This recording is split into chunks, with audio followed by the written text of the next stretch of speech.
Hello friends, welcome back to our channel. അപ്പോൾ ഇന്ന് നമ്മൾ ഉണ്ടാക്കാനായിട്ട് പോകുന്നത് വൈറ്റ് ഫോറസ്റ്റ് കേക്കാണ്. അപ്പോൾ ഈ വൈറ്റ് ഫോറസ്റ്റ് കേക്ക് ഉണ്ടാക്കാനായിട്ട് ആദ്യം നമ്മൾ സ്പോഞ്ച് കേക്ക്, വാനില സ്പോഞ്ച് കേക്കാണ് തയ്യാറാക്കി എടുക്കുന്നത്. അപ്പോൾ അതിനായിട്ട് കേക്ക് ഉണ്ടാക്കുമ്പം എപ്പോഴും ആദ്യം ചെയ്യേണ്ടത് കേക്ക് ടിന്ന് തയ്യാറാക്കി വെക്കുക എന്നുള്ളതാണ്. ബേക്കിംഗ് പേപ്പറൊക്കെ ഇട്ട് റെഡിയാക്കി വെച്ചിരിക്കുന്നതാണ് ഞാൻ ഈ കേക്ക് പാനൊക്കെ. ഇനി നമുക്ക് ഡ്രൈ ഇൻഗ്രീഡിയൻസ് ഒക്കെ തയ്യാറാക്കാനായിട്ട് തുടങ്ങാം. അപ്പം അതിനായിട്ട് ഇതുപോലെ ഒരു ബൗൾ എടുക്കുക. ആ ബൗളിൽ നമ്മൾ ഒട്ടും വെള്ളമയം ഉണ്ടാവാനായിട്ട് പാടില്ല.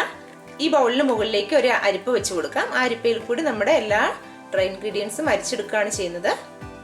1.25 കപ്പ് മൈദയാണ് നമ്മൾ യൂസ് ചെയ്യുന്നത്. 1 കപ്പും പിന്നെ 1/2 കപ്പ്, 1/4 കപ്പ്, അങ്ങനെ 1.25 കപ്പ് ഇട്ട് കൊടുക്കാം. വേണമെങ്കിൽ അതല്ലാന്നുണ്ടെങ്കിൽ നമുക്ക് ഈ മെഷറിംഗ് കപ്പിന് തന്നെ 1 കപ്പിൻ്റെ തന്നെ മെഷറിംഗ് കപ്പിൽ 1/4 ഭാഗവും കൂടി എടുത്ത് അങ്ങനെ 1.25 കപ്പാക്കി ഇടുക. അപ്പോൾ 1.25 കപ്പ് മൈദപ്പൊടി, 1/4 cup cornflour powder, 1.5 teaspoon baking powder, 1/4 teaspoon baking soda, 1/4 teaspoon ഉപ്പ്. ഇത്രയാണ് നമ്മൾ ഡ്രൈ ഇൻഗ്രീഡിയൻസ് ആയിട്ട് എടുക്കുന്നത്. ഇതെല്ലാം കൂടി നന്നായിട്ട് ഒരു 3 പ്രാവശ്യം അരിച്ചെടുക്കാം. അപ്പോൾ ആ 3 പ്രാവശ്യം അരിക്കുന്നത് എന്തിനാണെന്ന് വെച്ചാൽ നമ്മുടെ ഈ ബാറ്റർ, കേക്ക് ബാറ്റർ ഉണ്ടാക്കി കഴിയുമ്പോഴേക്കും അല്ലെന്നുണ്ടെങ്കിൽ ചിലപ്പം നന്നായിട്ട് പൊങ്ങി വരത്തില്ല. അപ്പോൾ നന്നായിട്ട് ആ ബേക്കിംഗ് സോഡയും ബേക്കിംഗ് പൗഡറും എല്ലാം കൂടി നന്നായിട്ട് മിക്സായി വരാനായിട്ടാണ് ഇങ്ങനെ ചെയ്തെടുക്കുന്നത്. കോൺഫ്ലോർ കിട്ടാനില്ലാത്തവർക്കാണെങ്കിൽ പകരം ഈ 1.25 കപ്പിനുള്ളത് 2 കപ്പായിട്ട് മൈദ ഉപയോഗിച്ചാൽ മതി. ബാക്കിയെല്ലാം സെയിം അളവിൽ തന്നെയാണ് നമ്മൾ ബാക്കിയുള്ള ഇൻഗ്രീഡിയൻസ് ഒക്കെ എടുക്കുന്നത്. അപ്പോൾ ഇതെല്ലാം ഒന്ന് അരിച്ചെടുത്തുകൊണ്ട് വരാം.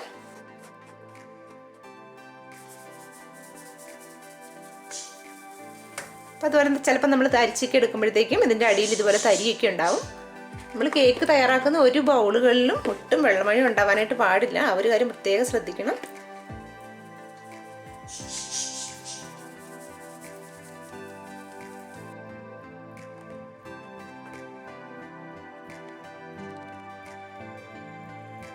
ഇപ്പോൾ ഡ്രൈ ഇൻഗ്രീഡിയൻസ് ഒക്കെ ഇവിടെ റെഡിയാണ്. ഇത് ഇനി ഒരു സൈഡിലേക്ക് മാറ്റി വെക്കാം. നമുക്ക് വേണ്ടത് മുട്ടയാണ്. ഞാനിവിടെ 6 എഗ്ഗാണ് യൂസ് ചെയ്യുന്നത്.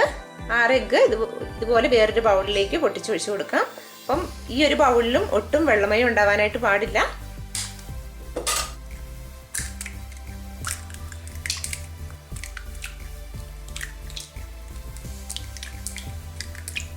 ഈ മുട്ടയിലേക്ക് ഈ മുട്ടയുടെ ഒരു ബാഡ് സ്മെല്ല്, ആ ടേസ്റ്റ് ഒക്കെ വരാതിരിക്കാനായിട്ട് 2 ഡ്രോപ്പ് പൈനാപ്പിൾ എസൻസ് ചേർത്ത് കൊടുക്കാം. പൈനാപ്പിൾ എസൻസ് ഒട്ടും കൂടി പോകരുത്.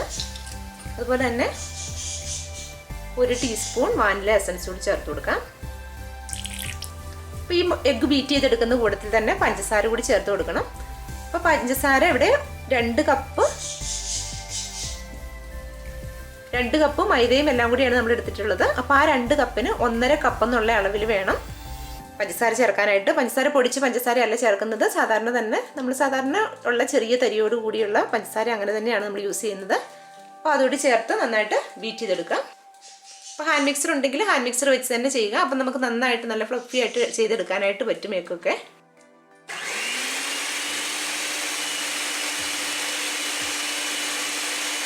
അപ്പോൾ എഗ്ഗ് ഒന്ന് പതയാൻ തുടങ്ങുമ്പോഴേക്കും ഷുഗർ ചേർത്ത് കൊടുക്കാം. ഷുഗർ കുറേശ്ശെയായിട്ട് ഇട്ട് കൊടുത്ത് നന്നായിട്ട് ബീറ്റ് ചെയ്തെടുക്കണം.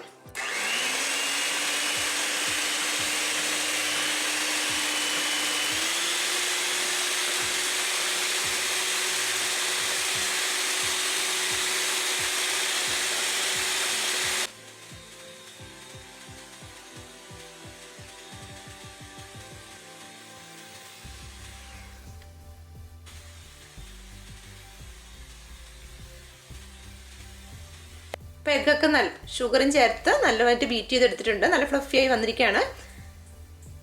അപ്പോൾ ഈ സമയത്ത് നമ്മുടെ ഓവൻ പ്രീഹീറ്റ് ചെയ്യാനായിട്ട് വെക്കണം. 10 മിനിറ്റ് 160 ഡിഗ്രിയിലാണ് ഞാനിപ്പം എൻ്റെ ഈ ഓവൻ പ്രീഹീറ്റ് ചെയ്യാനായിട്ട് വെച്ചിട്ടുള്ളത്.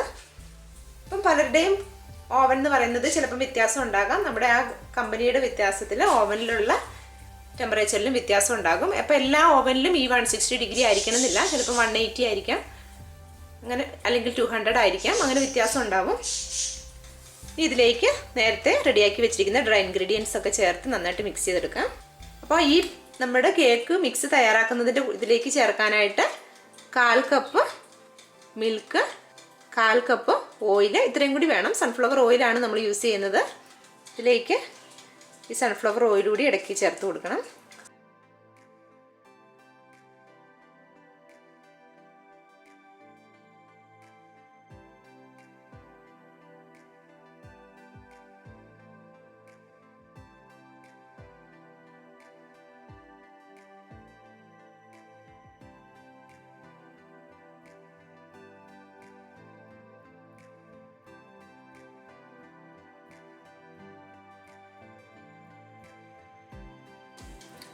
അതുപോലെ തന്നെ കേക്ക് ബാറ്റർ മിക്സ് ചെയ്തെടുക്കുമ്പോൾ നമ്മൾ ഒരുപാട് അങ്ങ് ഹാർഡായിട്ട് കുത്തി ഇളക്കരുത്. ഒരു മയത്തിൽ ഒരു സോഫ്റ്റായിട്ട് വേണം നമ്മൾ ചെയ്യാനായിട്ട്.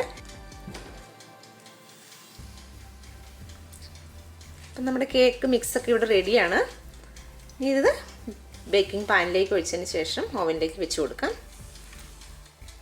ഈ കേക്കിൻ്റെ ബാറ്റർ നമ്മുടെ കേക്ക് ടിന്നിലേക്ക് ഒഴിച്ചു കൊടുക്കാം. അപ്പോൾ ഒരു പകുതി ഭാഗം വരെ നമ്മൾ കേക്ക് ബാറ്റർ ഒഴിക്കാവുള്ളൂ, അല്ലെന്നുണ്ടെങ്കിൽ അത് ഒരുപാട് അങ്ങ് പൊന്തി പുറത്തായി പോകും. ഒന്ന് ടാപ്പ് ചെയ്ത് കൊടുക്കാം. അതുപോലെ തന്നെ ബാക്കി മറ്റേ ടിന്നിലോട്ട് ഒഴിച്ചു കൊടുക്കാം. ബാറ്റർ ഒരുമിച്ച് ഓവനിലേക്ക് വെച്ച് കൊടുക്കാം. അപ്പോൾ ഓവനൊക്കെ ഇവിടെ പ്രീഹീറ്റ് ആയിട്ടിരിക്കുകയാണ്. 160 ഡിഗ്രിയിൽ 40 മിനിറ്റ് നേരത്തേക്കാണ് ബേക്ക് ആവാനായിട്ട് വെക്കുന്നത്. അപ്പോൾ ഇനി നമുക്ക് 40 മിനിറ്റ് കഴിയുമ്പോൾ കാണാം കേട്ടോ.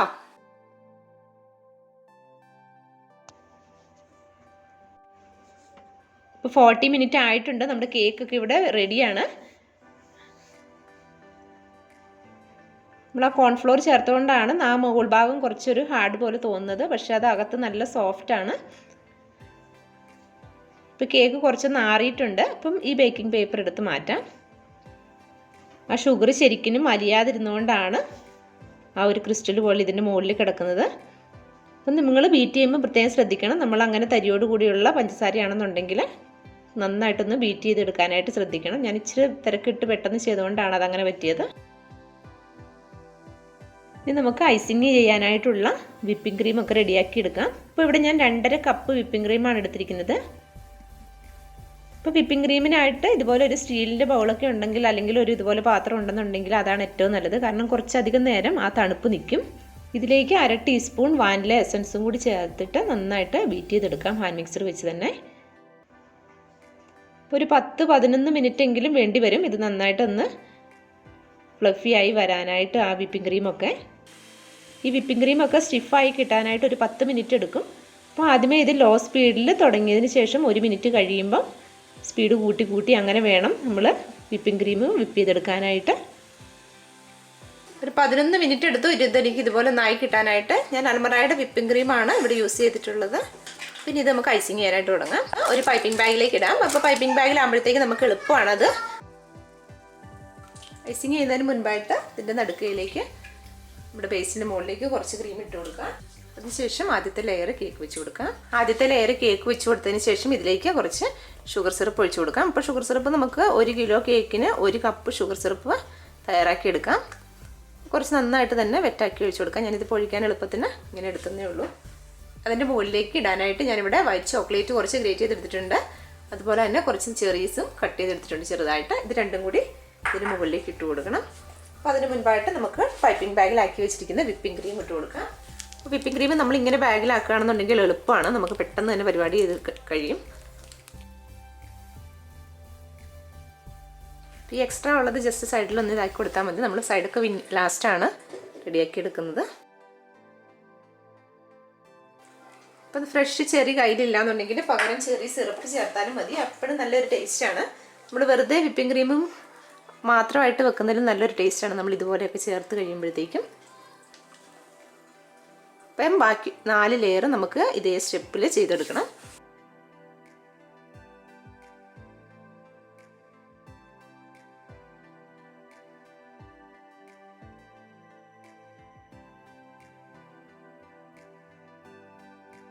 അപ്പോൾ 3 ലെയർ നമ്മൾ വെച്ച് കഴിഞ്ഞു. ഇനി ലാസ്റ്റ് ലെയർ കൂടി വെക്കാനായിട്ട് പോവുകയാണ്. അപ്പോൾ ലാസ്റ്റ് ലെയർ എപ്പോഴും അടിയിലത്തെ നമ്മൾ ഉണ്ടാക്കുമ്പോൾ ബേക്ക് ചെയ്യുമ്പം അടിയിലുള്ള ലെയർ വെക്കുന്നതാണ് നല്ലത്. കാരണം ആ അടിയിലെന്ന് പറയുന്നത് ലെവൽ കറക്റ്റ് ആയിരിക്കും. അപ്പം കാരണം നമ്മൾ കട്ട് ചെയ്തെടുക്കുമ്പോഴാണെങ്കിൽ പോലും നേരെയല്ല കട്ട് ചെയ്തിരിക്കുന്നതെങ്കിൽ നമ്മൾ ആ ക്രീമൊക്കെ ഇടുമ്പോഴത്തേക്കും ആ ലാസ്റ്റ് ഭാഗം നമ്മൾ ആ ഇടയ്ക്കൊക്കെ വെക്കുമ്പോഴത്തേക്കും അതങ്ങ് സെറ്റായി വരും ക്രീമിൽ. പക്ഷേ നമ്മൾ ആ താഴെ ഭാഗമാണെങ്കിൽ അത് ലെയറാണ്, അത് മുകളിലായിട്ട് വേണം ഏറ്റവും മുകളിലത്തെ ലെയർ വെക്കാനായിട്ട്.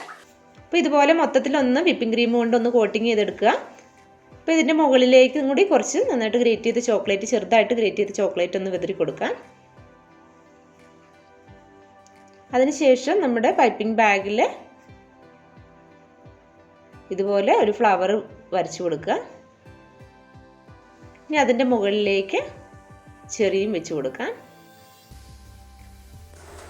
പിന്നെ ഇതിലേക്ക് കുറച്ച് ഗ്രേറ്റ് ചെയ്ത ചോക്ലേറ്റ് കൂടി ഉണ്ട്. ഈ ചോക്ലേറ്റ് കൂടി ഇട്ട് കൊടുക്കണം. ഇത് ഇച്ചിരി കുറച്ച് വലിപ്പത്തിലാണ് ക്രിയേറ്റ് ചെയ്തെടുത്തിട്ടുള്ളത്. അതുകൊണ്ടാണ് ഞാൻ പറഞ്ഞത് ഇതിൻ്റെ പുറത്ത് നമ്മൾ ഒരുപാട് ഐസിങ് ഒന്നും ചെയ്യേണ്ട കാര്യമില്ലെന്ന്. ഇതുകൂടി ഒന്ന് ഇട്ട് കൊടുക്കാം സൈഡിൽ മൊത്തത്തിൽ.